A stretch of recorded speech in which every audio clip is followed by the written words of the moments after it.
Assalamualaikum warahmatullahi wabarakatuh. Alhamdulillahi rabbil alamin wal aqibatu lil muttaqin wala udwana illa 'alal zalimin.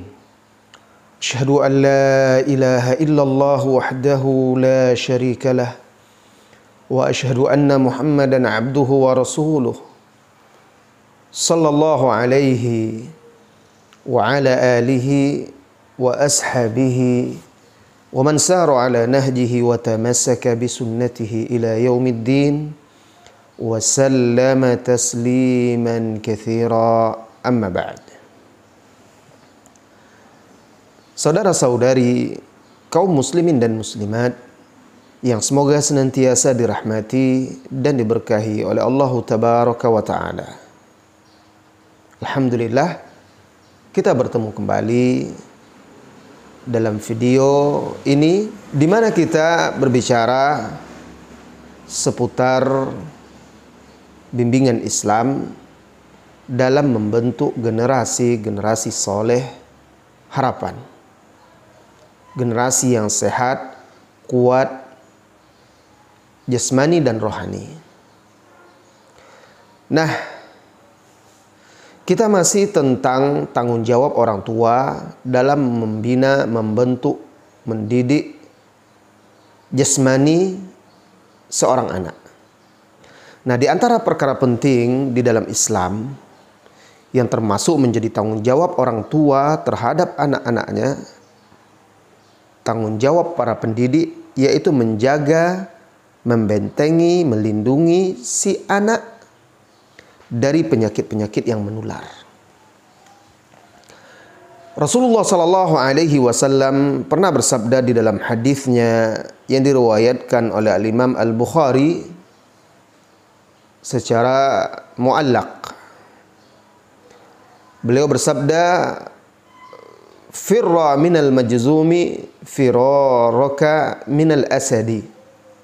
Artinya, larilah engkau menjauhi penyakit kusta sebagaimana engkau lari dari seekor singa. Nah, karena penyakit kusta menular, maka Rasulullah sallallahu alaihi wasallam memerintahkan kita menghindar dan menjauhi penyakit tersebut agar kita tidak ketularan. Kemudian juga di dalam dan ini merupakan konsep di dalam Islam, konsep penjagaan. Di dalam hadis ini Rasulullah sallallahu alaihi wasallam membimbing kita untuk menjaga diri kita, melindungi diri kita dari penyakit-penyakit yang bisa menular dan berbahaya. Di zaman sekarang ini, wahai saudara-saudari kaum muslimin dan muslimat, banyak sekali wabah-wabah, virus, penyakit yang berbahaya, yang menular. Ya, penyakit itu tidak akan menular dengan sendirinya, tetapi dengan izin Allah Subhanahu wa ta'ala. Di zaman sekarang ini juga rentan terhadap berbagai macam bentuk virus, penyakit, dan tidak sedikit anak-anak kaum muslimin yang terjangkit atau terkena wabah-wabah tersebut. Maka seorang ayah, ibu, seorang pendidik hendaklah menanamkan pada si anak ruh tawakal kepada Allah Subhanahu wa ta'ala. Wajib menanamkan kepada anak-anak ruh tawakal, bergantung dan bersandar kepada Allah Subhanahu wa ta'ala seperti dalam kondisi-kondisi keadaan ini. Misalnya kan yang baru-baru ini ya, wabah COVID atau Corona. Nah, ini momen dan kesempatan bagi orang tua untuk menanamkan, pertama dalam mensikapi ini, menanamkan kepada si anak ruh tawakal, bertawakal kepada Allah, bergantung, bersandar dan berserah diri kepada Allah Subhanahu wa ta'ala, bahwa segala sesuatu itu ditakdirkan oleh Allah Subhanahu wa ta'ala. Termasuk salah satunya virus-virus, penyakit-penyakit, wabah-wabah yang berbahaya ini tentunya karena takdir Allah Subhanahu wa ta'ala, dan seseorang tidak akan terkena, terjangkit, melainkan karena takdir Allah. Tanamkan ini kepada anak sehingga anak itu tidak dihantui oleh ketakutan. Dia akan selalu bersandar, bergantung kepada Allah Azza wa Jalla. Ini yang pertama. Di samping itu, selain kita menanamkan ruh tawakal kepada sang anak, kita juga harus mengajarkan kepada anak, menanamkan kepada anak dengan apa yang disebut dalam istilah ulama al-akhdhu bil asbab asy-syar'iyyah. Mengambil, menempuh, melaksanakan sebab-sebab syar'i untuk menjaga diri kita. Ya, al-asbab syar'iyyah, melindungi diri kita dari berbagai macam mara bahaya, keburukan, termasuk dari wabah tersebut. Contohnya, ajarkan kepada anak zikir-zikir yang diajarkan di dalam Islam. Jadi ajarkan dia zikir-zikir perlindungan diri. Termasuk juga mengajarkan kepada anak untuk mengambil asbab kauniyah. Dalam kehidupan ini Allah Subhanahu wa taala sudah tetapkan sesuatu itu terjadi karena sebab. Semuanya diciptakan oleh sebab, itu juga Allah yang menciptakan dan menakdirkannya, tetapi Allah jadikan dengan sebab. Nah, seperti kita kalau ingin kenyang, sebabnya adalah makan. Kalau ingin punya nafkah, punya uang, ya kerja, berusaha. Ini asbab. Nah, ada asbab syar'iyyah, yaitu zikir, doa yang diajarkan oleh Rasulullah Sallallahu Alaihi Wasallam, diajarkan oleh Allah dan Rasulnya. Asbab kauniyah, kauniyah nisbat kepada kaun, alam, sebab-sebab alamiah. Nah, sebab-sebab alamiah, ya seperti itu tadi. Mau apa namanya? Kalau dahaga supaya menghilangkan haus, ya minum. Ini asbab kauniyah. Atau berobat dengan obat-obat kedokteran. Ini asbab kauniyah. Nah, itu asbab-asbab yang dibolehkan oleh Allah Subhanahu wa taala itu ada dua. Di dalam syariat kita, asbab syar'iyyah dan asbab kauniyah. Nah, itu diajarkan kepada anak-anak kita. Termasuk contoh asbab kauniyah itu isolasi orang yang sakit, ya, atau juga prokes.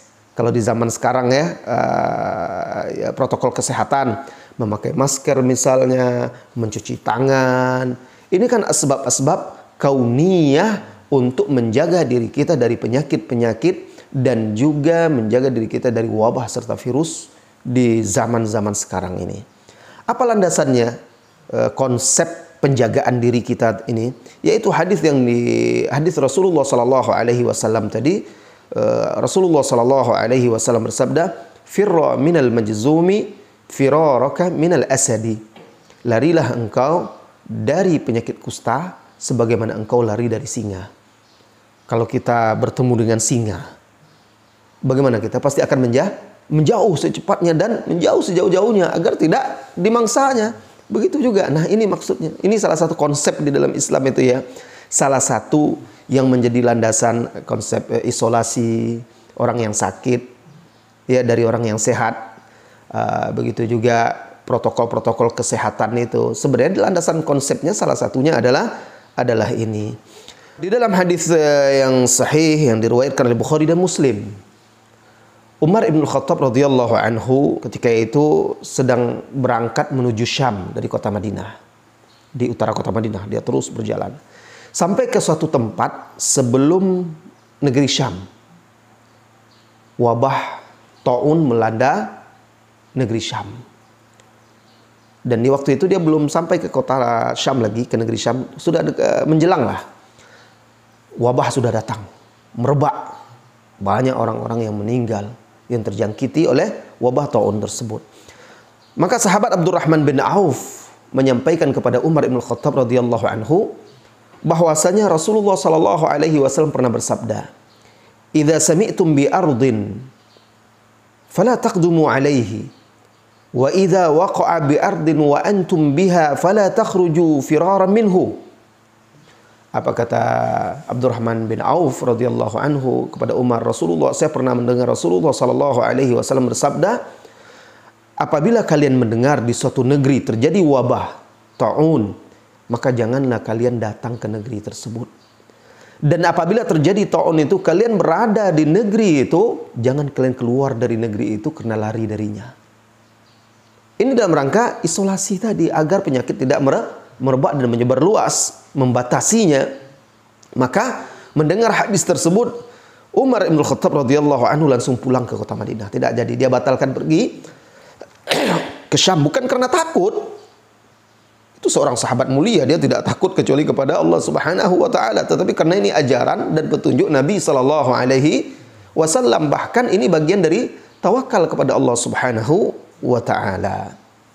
Kemudian juga termasuk tanggung jawab orang tua menjaga, membentengi anak-anak dari penyakit-penyakit yang menular itu, tentunya juga dengan meningkatkan gizinya, kesehatannya, dengan makanan-makanan yang sehat, dan sebagian juga ada makanan-makanan yang dianjurkan oleh Rasulullah sallallahu alaihi wasallam seperti sarapan dengan korma 7 butir korma ajwa, mengkonsumsi madu dan lain-lainnya yang memang ada anjuran-anjurannya habas sauda dari Nabi kita yang mulia Muhammad sallallahu alaihi wasallam.